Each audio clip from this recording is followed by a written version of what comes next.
Assalamualaikum warahmatullahi wabarakatuh. Hai soleh-solehah, bagaimana kabarnya hari ini? Semoga selalu dalam lindungan Allah dan sehat selalu ya.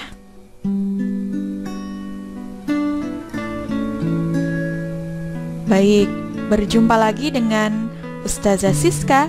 Hari ini kita akan belajar bersama-sama lagi. Sebelum kita mulai pembelajaran kita hari ini, marilah kita bersama-sama mengucap basmalah. Bismillahirrahmanirrahim. Dan jangan lupa doa sebelum belajar. Berdoa, mulai.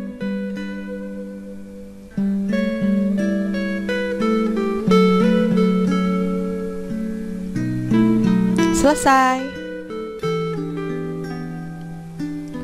Baik, soleh-solehah, hari ini kita akan belajar di tema 9, benda-benda lingkungan sekitar kita, subtema 1, benda tunggal dan campuran.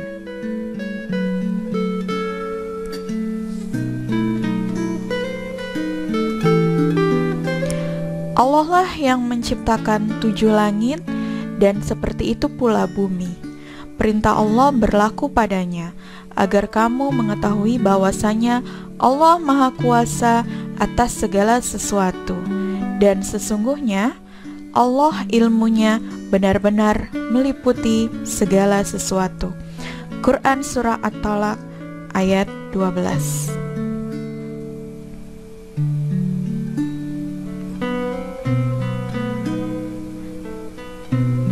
Baik, kita masuk ke subtema 1 ya. Kita masuk ke dalam pembelajaran hari ini.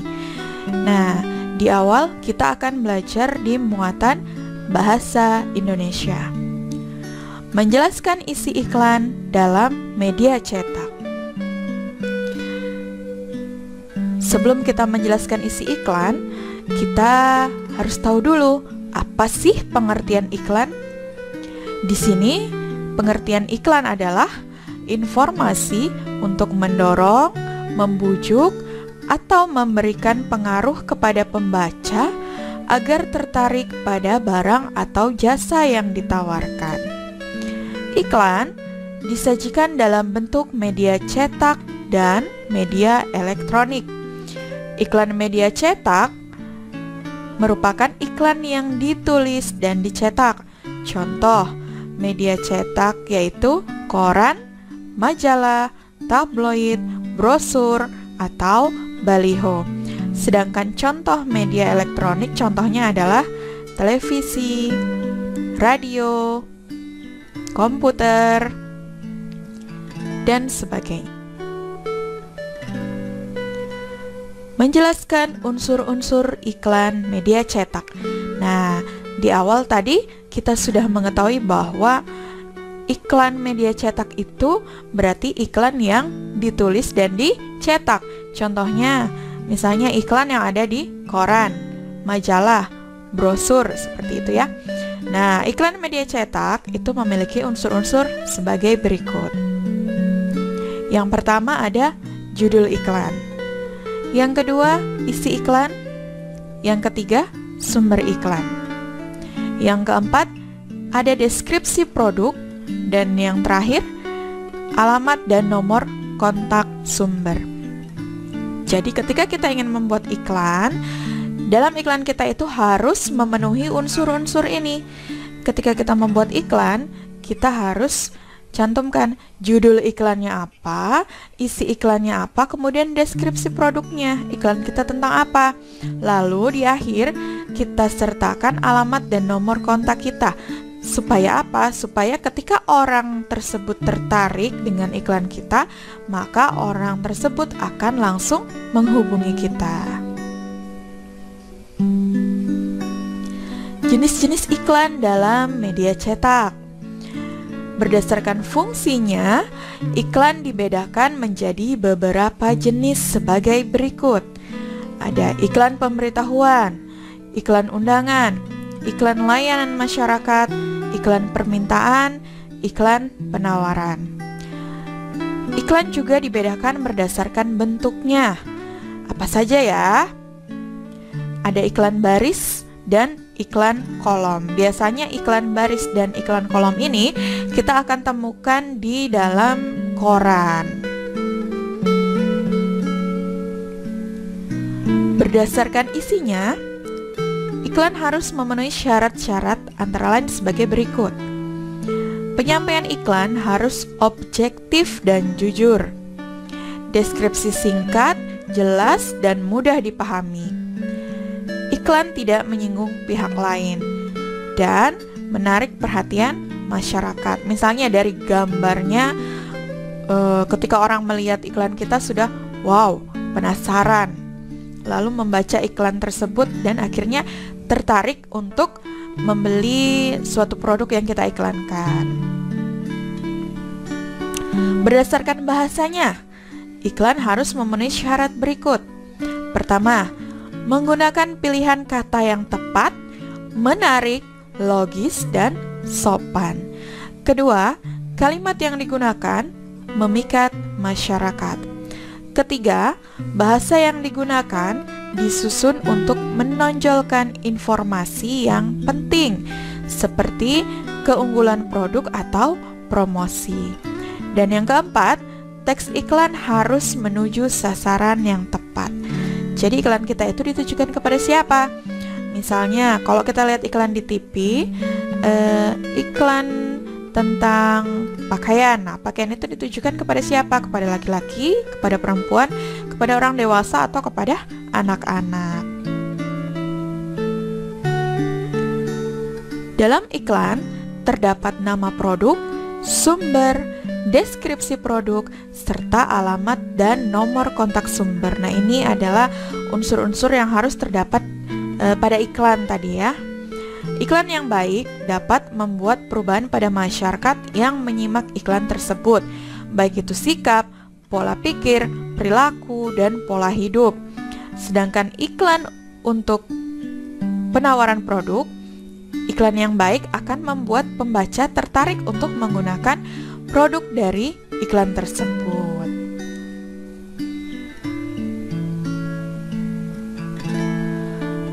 Membuat pola iklan sederhana. Pola penyajian dan isi iklan cukup beragam. Hal penting yang perlu kita perhatikan sebelum membuat iklan, kita harus melakukan pengamatan lapangan terkait produk yang akan kita iklankan. Pengamatan yang dilakukan dapat berupa pola hidup dan kebutuhan masyarakat. Selanjutnya, kita juga harus memikirkan cara bagaimana agar iklan yang dibuat dapat diterima oleh masyarakat. Contoh nih, saat ini ketika kita musim pandemi COVID-19 gitu ya, yang dibutuhkan orang tuh apa? Yang pertama mungkin masker, kemudian hand sanitizer. Maka beramai-ramai orang akan menjual masker karena memang itu adalah kebutuhan pada saat ini. Bagaimana caranya orang yang menjual masker tersebut menarik orang lain untuk membeli masker yang dia jual? Karena dari sekian banyak orang yang beriklan masker, maka orang tertarik membeli masker dia. Berarti ada sesuatu dari masker tersebut. Kita lanjut ke muatan IPA ya. Tadi muatan bahasa Indonesia tentang iklan. Sekarang kita masuk ke dalam muatan IPA. Benda dalam kehidupan sehari-hari. Kita ketahui bersama bahwa di sekitar kita banyak sekali terdapat benda. Ada benda cair, benda padat, dan juga benda gas. Masih ingat ya apa yang dimaksud dengan cair, padat, dan juga gas? Kalau kalian lupa, kalian boleh mengulang kembali pelajaran pada tema sebelumnya. Nah, benda-benda itu menempati ruang dan memiliki massa.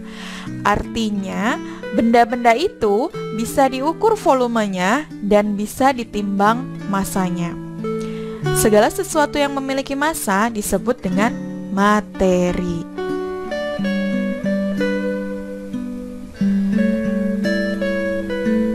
Di sini ada gelas yang berisi air. Air hangat menempati ruang dan memiliki massa. Air ini berada di dalam gelas, artinya si air ini menempati ruang dan juga memiliki massa.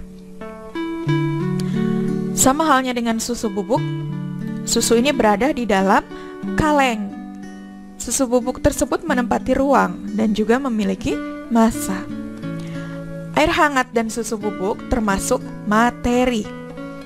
Dan masih banyak sekali contoh materi yang ada dalam kehidupan sehari-hari. Contoh kecap, gula, susu kental manis, dan juga garam. Menjelaskan ciri-ciri zat tunggal dan campuran dalam kehidupan sehari-hari. Zat tunggal adalah materi yang hanya tersusun atas satu jenis zat. Benda-benda yang termasuk zat tunggal ada emas, perak, gula, garam dapur. Sedangkan campuran adalah materi berupa kumpulan dari dua zat atau lebih zat. Dalam campuran, sifat-sifat zat asal masih tetap tampak. Maksudnya ini kan ada air teh ya. Air teh ini sebelumnya adalah zat tunggal. Ada air putih, air hangat atau air panas, kemudian ada teh. Ketika dicampur, dia menjadi zat campuran. Tapi sifat zat asal masih tetap tampak. Tehnya masih ada, airnya juga masih berbentuk air. Benda-benda yang telah dicampurkan ada yang tercampur sempurna dan ada pula yang tidak tercampur sempurna. Zat-zat yang tercampur sempurna dinamakan campuran homogen. Sedangkan zat-zat yang tidak tercampur sempurna dinamakan campuran heterogen. Contoh, air yang sudah dicampur oleh kecap akan mengalami perubahan warna dan rasa. Semula air bening, kemudian berubah lebih gelap dan rasa menjadi manis. Terlihat dalam gambar, air dan kecap tercampur sempurna. Nah, campuran ini dinamakan dengan campuran homogen. Artinya di sini ada air, awalnya air, kemudian kecap, ini adalah zat tunggal, kemudian dicampur, air tersebut berubah warna dan rasanya pun berubah menjadi rasa kecap. Kemudian ketika kita campur, tidak ada endapan atau sisa-sisa bekas kecap di dalam gelas ini. Nah, inilah yang dimaksud dengan dia tercampur sempurna. Maka campuran ini disebut dengan campuran homogen. Kemudian contoh berikutnya, ada air, kemudian tanah merah. Zat tunggal, ini zat tunggal, kemudian dicampurkan. Air yang sudah dicampur oleh tanah merah mengalami perubahan. Semula air bening, kemudian berubah menjadi keruh dan menyisakan endapan tanah merah pada bagian dasar gelas. Terlihat dalam gambar, air dan tanah merah tidak tercampur sempurna. Nah, campuran ini dinamakan campuran heterogen. Contoh lain misalnya air kopi. Kopi yang asli ya, misalnya orang tua kalian membuat kopi yang hitam itu, kalau misalnya kita ciduk dengan gelas, di bawah tuh masih ada namanya ampasnya. Nah, itu juga disebut dengan campuran heterogen karena air dan kopi tersebut tidak tercampur secara sempurna. Baik, kita lanjut ke muatan SBDP. Di sini kita akan belajar kembali tentang tangga nada. Walaupun sudah sering ya di tema-tema sebelumnya, tapi tidak apa-apa, kita ulang kembali tentang tangga nada. Jenis-jenis tangga nada. Nada-nada harmonis tersusun secara berjenjang disebut dengan tangga nada. Jadi tangga nada itu adalah nada-nada harmonis yang tersusun secara berjenjang. Salah satu tangga nada adalah tangga nada diatonis. Tangga nada diatonis dibedakan menjadi tangga nada diatonis mayor dan tangga nada diatonis minor. Tangga nada diatonis mayor memiliki susunan nada 1/1/2, 1/1, 1/2. Lagu dengan tangga nada diatonis mayor memiliki ciri-ciri bersifat gembira, bersemangat, dan biasanya diawali dan diakhiri dengan nada do.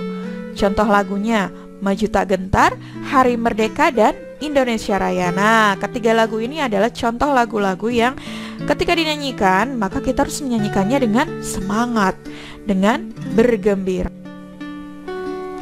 Tangga nada diatonis minor memiliki susunan nada 1/2, 1/1/2, 1/1. Ciri-cirinya bersifat sedih dan biasanya diawali dan diakhiri dengan nada la. Contoh Gugur Bunga, Syukur, dan juga Himne Guru. Tangga nada diatonis minor dibedakan menjadi tiga jenis, yaitu tangga nada minor asli yang hanya memiliki nada-nada pokok dan belum mendapat. Kemudian tangga nada minor harmonis, tangga nada minor yang nada ketujuhnya dinaikkan setengah laras dan saat turun jaraknya tetap sama. Contohnya ini tanda crash. Nah, ini adalah tanda untuk menaikkan setengah nada. Tangga nada minor melodis adalah tangga nada minor yang nada ke-6 dan ke-7 dinaikkan setengah laras dan saat turun nada ke-6 dan ke-7 diturunkan setengah laras. Contohnya ketika ada tanda crash ini ya. Nah, ini adalah tanda ketika harus dinaikkan, dan juga tanda pugar itu untuk mengembalikan ke nada. Tangga nada pentatonis adalah tangga nada yang terdiri dari 5 nada pokok. Penta artinya 5, tone artinya nada. Tangga nada pentatonis lebih banyak digunakan pada musik tradisional. Contohnya seperti gamelan. Nah, tangga nada ini dibedakan menjadi 2 tangga nada, yaitu pelok dan slendro. Tangga nada pentatonis pelok tidak memiliki nada re dan la. Tangga nada pentatonis slendro tidak memiliki nada fa dan. Memainkan alat musik melodis. Apa itu alat musik melodis? Nah, alat musik yang dapat membunyikan melodi atau nada. Ada banyak sekali jenis alat musik melodis. Beberapa di antaranya adalah recorder atau pianika. Kalian pernah memainkan recorder atau pianika? Atau mungkin kalian punya di rumah? Alat musik recorder dimainkan dengan cara ditiup, sedangkan pianika dimainkan dengan cara meniup selang peniup yang menekan tuts. Meniup selang peniup dan juga menekan tut. Nah, ini contoh recorder ya, cara memainkan recorder. Jadi kalau kalian misalnya punya di rumah, silahkan diambil, kemudian kalian praktekkan. Di sini ada petunjuknya. Tangan kiri di sini letaknya, tangan kanan di sini. Kemudian di lubang-lubangnya ini adalah tempat-tempat jari-jari kita. Nanti bisa dipraktekkan ya. Kalau misalnya masih bingung, nanti boleh melihat di YouTube cara memainkan alat recorder. Nah, kalau ini adalah pianika. Cara memainkannya, kita meniup selang yang terhubung dan juga kita memainkan tuts-tutsnya yang ada di sini. Ketika kita mainkan, maka akan keluarlah melodi-melodi yang indah. Kita masuk ke dalam muatan IPS, menjelaskan garis lintang dan garis bujur suatu daerah. Pertama kita akan membahas pengertian letak astronomis. Letak astronomis adalah letak suatu wilayah berdasarkan garis bujur dan garis lintang pada peta. Garis bujur adalah garis khayal yang membentang secara vertikal di atas permukaan bumi. garis bujur berfungsi untuk menentukan pembagian waktu di seluruh permukaan bumi. Setiap jarak 15 derajat ke arah bujur timur atau barat akan menunjukkan selisih waktu sebanyak 1 jam atau 60 menit. Sedangkan garis lintang adalah garis khayal yang membentang secara horizontal di atas permukaan bumi. Garis lintang berfungsi untuk menentukan perbedaan zona iklim di bumi seperti tropis, subtropis, sedang, dan kutub. Letak astronomis Indonesia berada pada garis lintang 6 derajat lintang utara sampai 11 derajat lintang selatan dan 95 derajat bujur timur sampai 141 derajat bujur timur. Dan Indonesia merupakan salah satu negara yang dilalui oleh garis khatulistiwa. Nah, apa itu garis khatulistiwa? Garis khatulistiwa adalah garis khayal yang membagi bumi menjadi dua belahan, yaitu bumi bagian utara dan selatan. Kenampakan alam Indonesia. Kenampakan alam bisa juga kita sebut dengan bentang alam. Kenampakan alam ini ada beberapa. Ada perairan dan daratan. Contoh kenampakan alam di wilayah daratan adalah sebagai berikut. Laut di wilayah perairan, maksud Ustazah ya, maaf. Contoh kenampakan alam di wilayah perairan adalah sebagai berikut. Ada laut, sungai, danau. Contoh kenampakan alam di wilayah dataran adalah sebagai berikut. Dataran tinggi bisa berupa pegunungan, dataran rendah misalnya persawahan, dan kemudian pantai.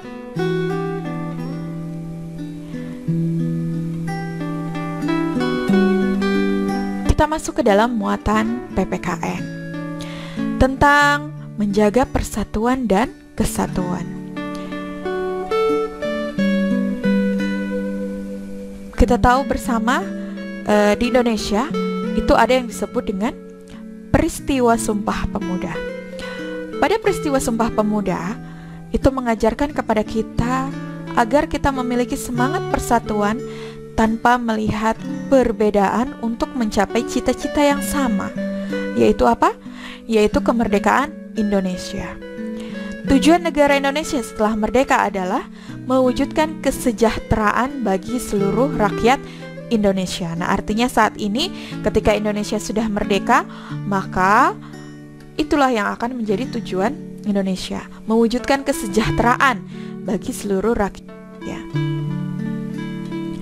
Sikap yang dapat kita kembangkan untuk menjaga persatuan dan kesatuan dalam keberagaman masyarakat Indonesia. Yang pertama, mengembangkan sikap saling menghargai, tidak mendahulukan kepentingan kelompok, ras, dan suku di atas kepentingan negara. Memiliki sikap toleransi, dan terakhir mengembangkan rasa nasionalisme dan kesadaran sosial. Menjaga persatuan dan kesatuan. Sikap menjaga persatuan dan kesatuan dapat kita lakukan dimanapun kita berada, baik dalam keluarga, lingkungan sekolah, maupun di lingkungan masyarakat. Dengan menjaga persatuan dan kesatuan, kita dapat selalu menjaga hubungan baik dengan orang lain. Contoh kecil dalam keluarga kita, misalnya kita dengan saudara kita, dengan adik kita, dengan kakak kita, walaupun saudara, pasti kita mempunyai sifat yang berbeda. Perbedaan sifat tersebut jangan kita jadikan sebagai bahan permusuhan, tapi saling melengkapi dengan perbedaan tersebut. Kalau misalnya kita terjadi saling bermusuhan, maka tidak terjalin yang namanya persatuan dan kesatuan, tidak rukun, tidak damai. Tapi kalau kita misalnya tetap menerima perbedaan tersebut, maka akan terjadi kerukunan. Adik dan kakak tidak bertengkar walaupun berbeda, tapi tetap rukun, tetap utuh. Manfaat lain dari menjaga persatuan dan kesatuan, selain tadi ya menumbuhkan kerukunan misalnya di dalam keluarga. Manfaat lain diantaranya 1. Menumbuhkan sikap saling menghargai. 2. Menghindari perselisihan dan permusuhan. 3. Menjalin kerjasama kalau misalnya di lingkungan masyarakat gitu ya, antar warga seperti dalam kegiatan kerja bakti atau gotong royong. 4. Menumbuhkan rasa toleransi antar warga masyarakat. 5. Membiasakan saling membantu atau tolong-menolong warga. Upaya menjaga persatuan dan kesatuan.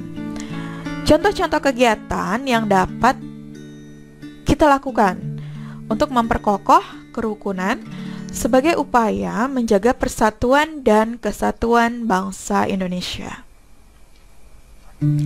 Contoh ya, sebenarnya masih banyak sekali hal yang bisa kita lakukan. Ini hanya beberapa contoh yang bisa kita lakukan. Yang pertama, melakukan kegiatan bakti sosial bersama tanpa membeda-bedakan ras, suku, dan agama. Misal nih ya, dalam daerah kita terjadi musibah kebakaran. Nah, ketika ada musibah, maka kita melakukan kegiatan bakti sosial tanpa memandang orang yang kena musibah itu suku apa, agamanya apa. Walaupun berbeda dengan kita, tapi tetap kita bantu. Yang kedua, melakukan kegiatan untuk memperingati HUT kemerdekaan Indonesia dengan menyertakan seluruh warga. Jadi nggak membeda-bedakan. Oh, lomba ini kita adakan hanya untuk yang suku Jawa. Bukan, tapi semuanya. Ketiga, memperingati Hari Sumpah Pemuda dengan berbagai kegiatan yang dapat meningkatkan kecintaan pada tanah air. Yang keempat, memecahkan masalah dalam masyarakat secara bersama-sama melalui diskusi dan musyawarah. Yang kelima, menyelenggarakan kirab budaya yang menampilkan berbagai keunikan budaya di Indonesia. Karena kita ketahui bersama bahwa Indonesia ini beragam sekali ya budayanya, karena memang banyak sekali, maka beragam. Dari keberagaman budaya itulah yang menyebabkan Indonesia itu kaya dan membuat misalnya wisatawan itu tertarik untuk mengunjungi Indonesia.